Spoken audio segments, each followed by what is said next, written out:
It's me Sayyid Muhammad Hassan Reza from mathemath.com.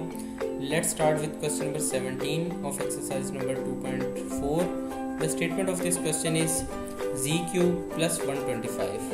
सबसे पहले तो हम इन दोनों को क्यूब्स की फॉर्म में लिख लेते हैं। तो ये आ जाएगा z का क्यूब प्लस 5 का क्यूब। अब इसे फॉर द टाइम बीइंग आप सपोज कर लें कि ये a का क्यूब है प्लस b का क्यूब है।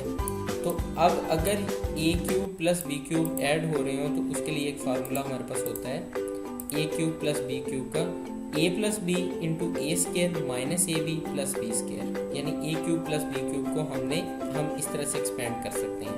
तो इस फार्मूला की मदद से सबसे पहले तो हमारे पास है a प्लस बी, तो ये हमारे पास आ जाएगा a प्लस बी यानी z प्लस 5। उसके बाद आ जाएगा a स्केयर, तो ये z का स्केयर आ जाएगा।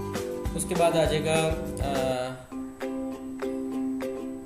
माइनस ए बी, तो z इंटू 5 आ जाएगा, और फिर प्लस बी स्केयर, तो ये 5 का स्केयर आ जाएगा। यहाँ पे हमारे पास आ जाएगा z प्लस 5 इंटू ये z square plus 25 minus 5z। इसके साथ ही क्वेश्चन नंबर 17 कंप्लीट हो गया। अगर आपको इसमें कोई कन्फ्यूजन है तो आप हमसे कांटेक्ट करें। हमारा यूट्यूब का चैनल अवेलेबल है, आप उसे सब्सक्राइब करें ताकि हमारी लेटेस्ट वीडियोज़ और अपडेट्स आपको मिलती रहें। Thanks for watching mathemath.com।